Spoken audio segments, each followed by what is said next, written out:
successful, adding that tackling unemployment and improving access to education could help ease tensions. If you look at their history, the whites have been their master over the years, and I think that thing has not gotten out of their psyche. They see them as different people. But when a black man comes, this is a black man like me now. How can you be driving a BMW when I'm driving a bicycle? I can understand a white man living that life. You as a black man, how come? So I think that's a major reason why they can't understand the disparity in results. That's what I think. Okay, there's another thing I should also say that makes us, especially my brothers in Nigeria, we don't know how to live life low profile once we have some money or we have some means. A lot of us are loud, that's another thing, and we're doing it in the faces of those people. In fact, for this particular one, I think it was misconstrued what was happening when some people in East London were coronating in quotes an Igwe. So they felt, so you're also a king here in South Africa.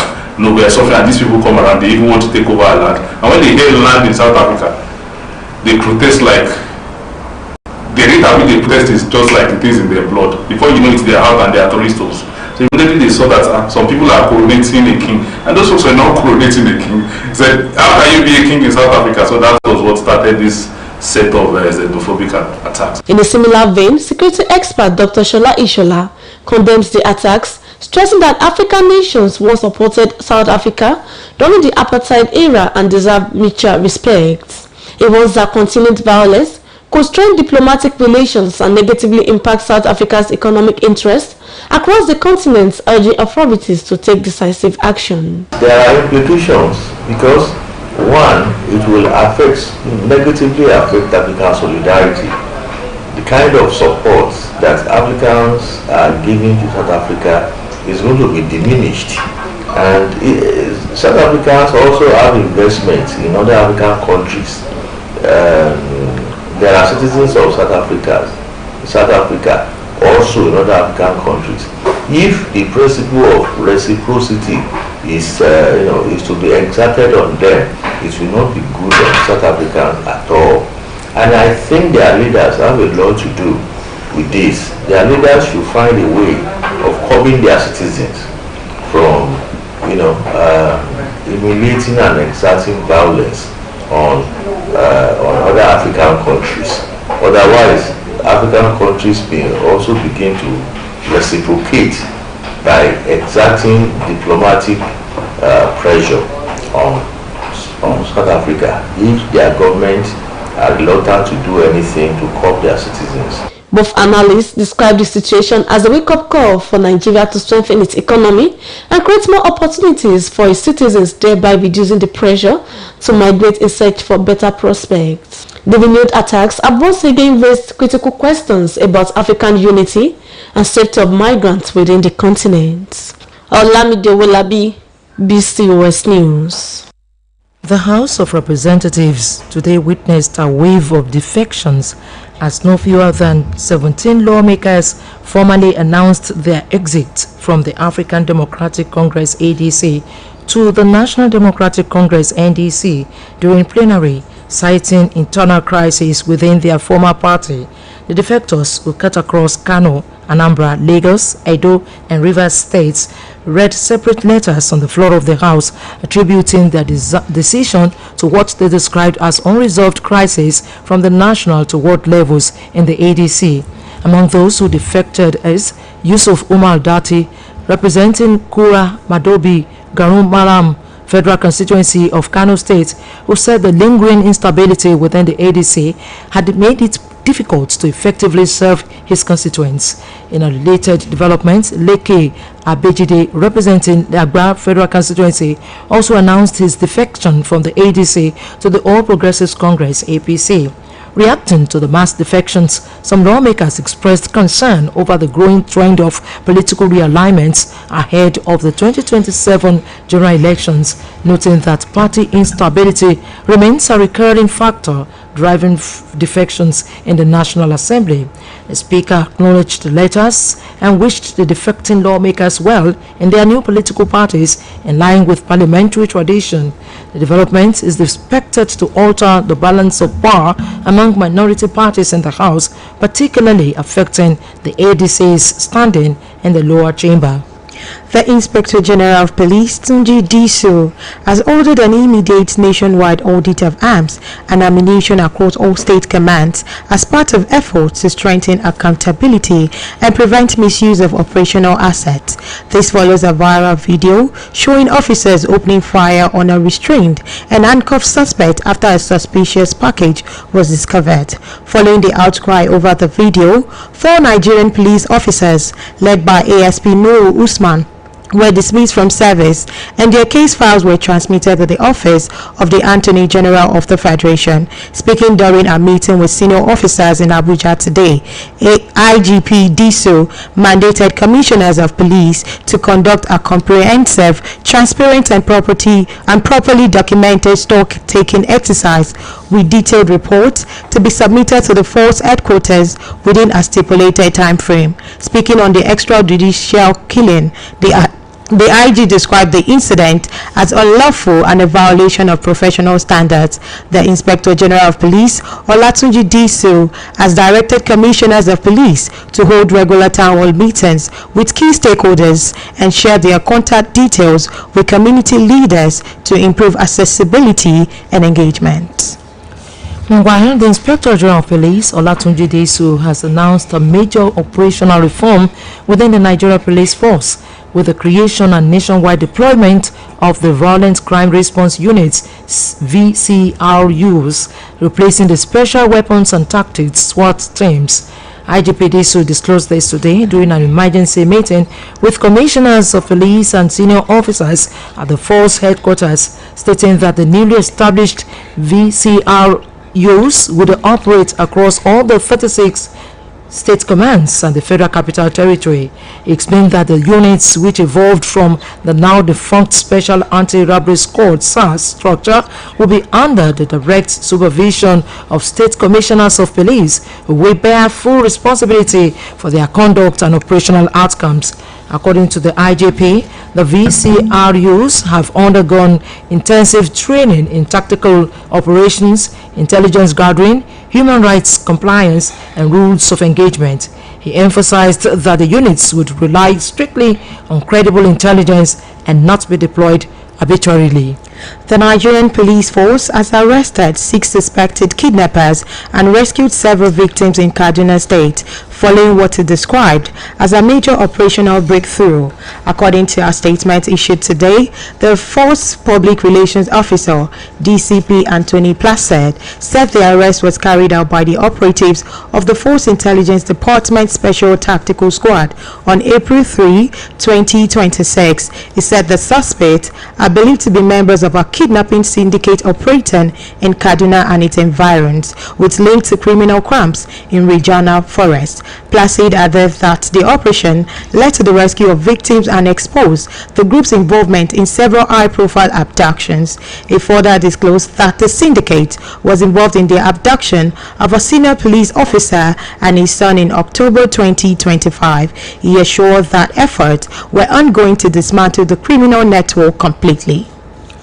The Federal Capital Territory High Court in Maitama, Abuja, today ordered the Social Economic Rights and Accountability Project to pay 100 million naira in damages to 2 officials of the Department of State Services over a defamatory publication on X.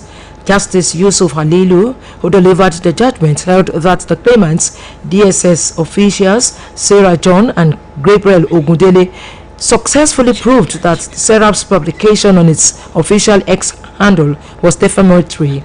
Serap had, in a series of posts published on its X handle on September 9, 2024, alleged that officers of the State Security Service unlawfully occupied its office and demanded to see its directors. The DSS officials alleged that Serap falsely claimed that operatives of the service invaded its Abuja office on September 2024, an allegation they said damaged their reputations and that of the agency. Reacting via its official X handle, SERAP described the judgment as seriously flawed and vowed to challenge it at the appellate court, insisting that the ruling is unacceptable and a blow to civic space in Nigeria. SERAP said it has instructed its lawyers, Tayo Oyetibo and Ebolu Adegboruwa, to file an appeal describing the suit as a strategic attempt to intimidate civil society and suppress legitimate human rights advocacy. Nigeria and Ghana have strengthened bilateral cooperation in the fight against drug trafficking and transnational organized crime, with both countries pledging a more coordinated and aggressive response to the menace across West Africa. Chairman, Chief Executive Officer of the National Drug Law Enforcement Agency, Mohamed Buba Marwa, made this known today while hosting a delegation from Ghana's Narcotics Control Commission, NACOC, at the agency's headquarters in Abuja. The Ghanaian delegation, led by its Director General Maxwell Mante, was in Nigeria on a study tour to understand the operational model of the NDLEA and explore areas of enhanced collaboration.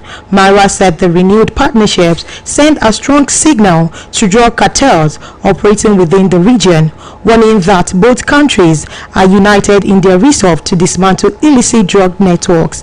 He noted that the visit underscores the long-standing relationship between Nigeria and Ghana, adding that closer collaboration in intelligence-led operations, interdiction strategies, and digital forensics would significantly shrink the operational space available to criminal syndicates. This broadcast of Newscope is coming to you from the Broadcasting Corporation of Oyo State, Ibadan.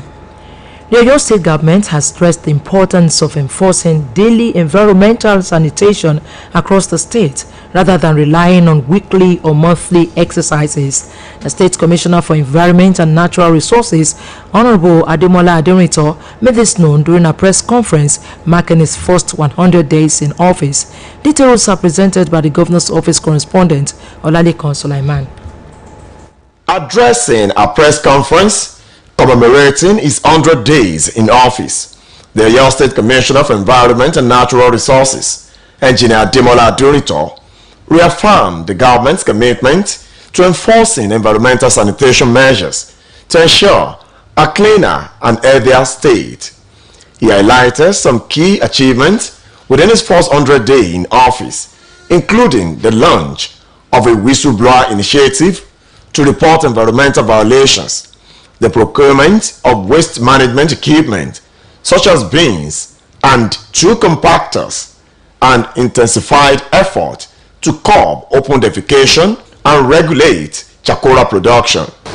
We take the beautification and cleanliness of the city and the state very seriously. Within the 100 days, we are not doing everyday environmental sanitation. We expect the people to do everyday environmental sanitation, and we have also backed it up by everyday environmental sanitation monitoring and enforcement. Earlier, the ministry organized a one-day orientation program for re-engaged environmental vanguards at its premises. In his address, Engineer Aderinto disclosed that the state government re-engaged 390 adult workers comprising environmental vanguards, sweepers, and parkers to strengthen environmental sanitation efforts. He charged the workers to remain dedicated and committed to their duties, stressing the need for the state to derive maximum value from their engagement. This administration led by His Excellency is not just thinking about governance, it's thinking about the best of governance to the people. In his remarks, the Executive Secretary of the Oyo State Health Insurance Agency, OSHA, Dr. Shola Akade, assured workers of access to healthcare services, noting that they will be enrolled in a free health insurance scheme with full benefits provided by the state government. a fi pẹ̀lú ìyọ̀ǹda wọn a ṣèpàdé kan ṣe rí gbogbo ẹ̀yin tẹ́ wà ń bí pátápátá láàfin sórí ètò adójútòfò ìpínlẹ̀ Ọ̀yọ́. ọ̀fẹ́ ni ọmọ níyọwọ́ yín o. Delivering an orientation address, Sanitarian Arewo Bukola explained that the statutory responsibility of the workers is to support ministry officials in maintaining a healthy environment while cautioning them against overzealous conduct in the discharge of their duties. Speaking on behalf of the environmental vanguards, Adedoja Zizat expressed appreciation to the administration of Governor Seyi Makinde for the opportunity and pledged that the workers will carry out their responsibilities diligently. Olalekan Sulaiman, BCS News. The Oyo State Independent Electoral Commission, OISEC, has reaffirmed that December 29, 2026 remains the scheduled date for the local government elections across all 33 local government areas in the state. The confirmation was given during a special interview with BCS reporter Bimsola Adebayo, where the commission addressed its level of preparedness for the forthcoming polls. Here are details of the report. As preparations gather momentum ahead of the local government elections in Oyo State, the Oyo State Independent Electoral Commission, OISEC, says it is leaving no stone unturned to ensure a credible electoral process across all 33 local government areas. The chairman of the State Independent Electoral Commission, Dr. Babatunde Adeniyi, in a special interview with BCS, disclosed that the Commission has stepped up strategic engagements aimed at guaranteeing a smooth, peaceful and transparent exercise. He noted that part of the Commission's preparation includes strengthening collaboration with security agencies, particularly the Nigerian Police Force, and has also held series of stakeholders engagements with the Inter-Party Advisory Council, IPAC, in Oyo State.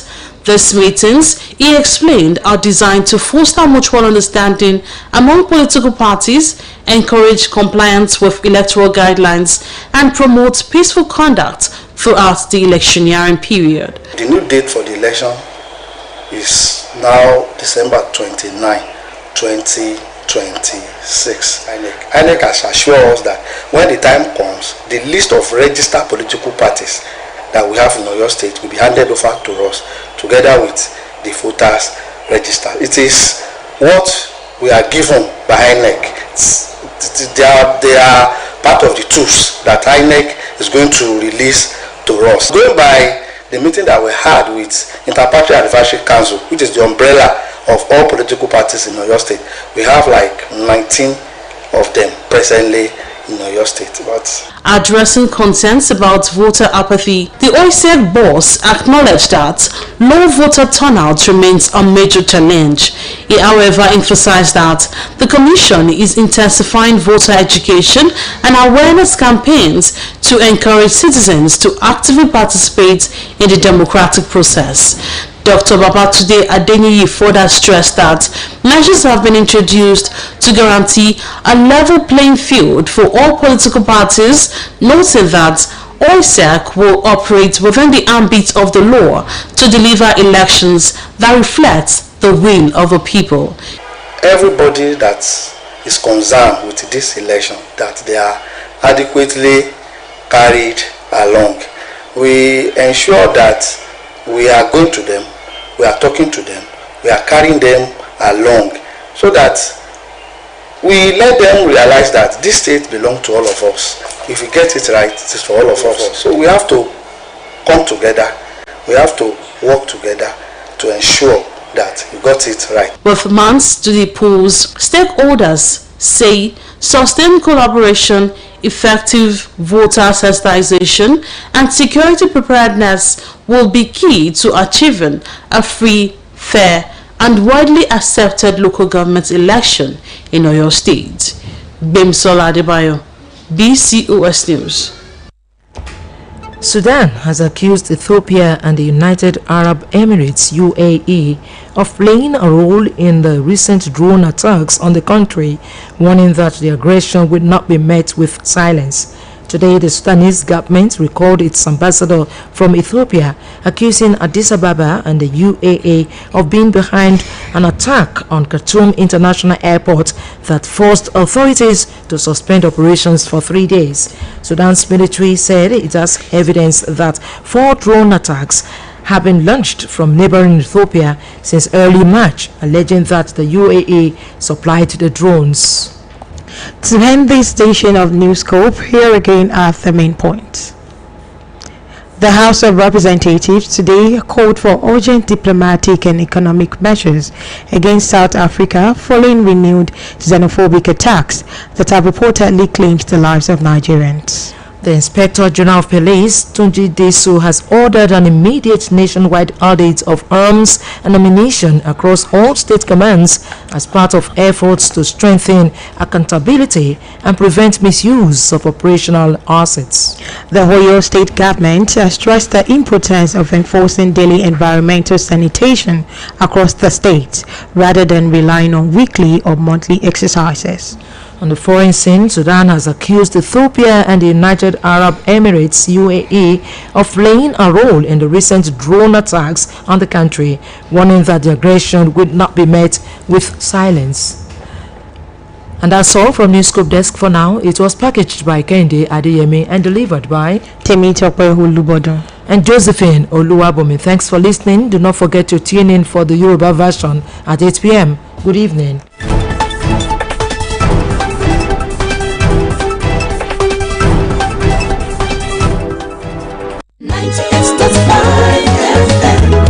Oluyole 98.5 FM 98.5 FM.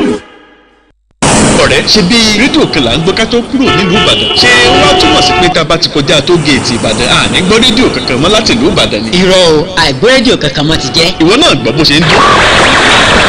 ìyá padà sẹ́yìn jẹ́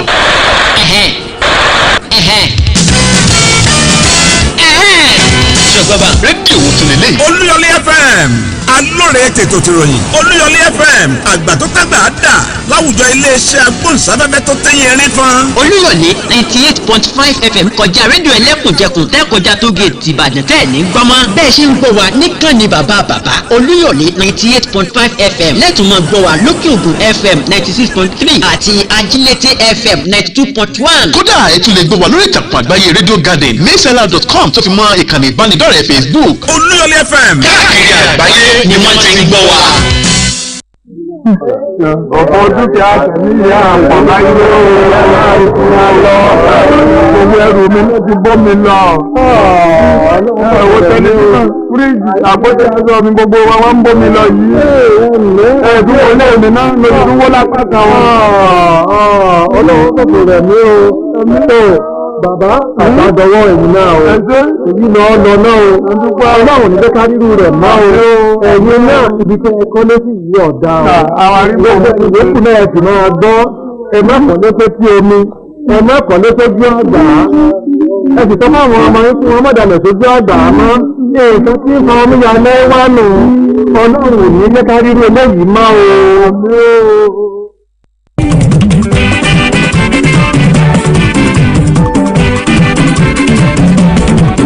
charity ẹni fẹ́ ṣàríyá o gbogbo ẹni fẹ́ ṣàjọ̀dún àbẹ́ni fẹ́ ṣèpàdé o gbogbo ẹni fẹ́ ṣènáwó BCOS event grand òun ni ẹ máa bọ̀ BCOS event grand òun ló kájọ ẹ̀ fún gbogbo.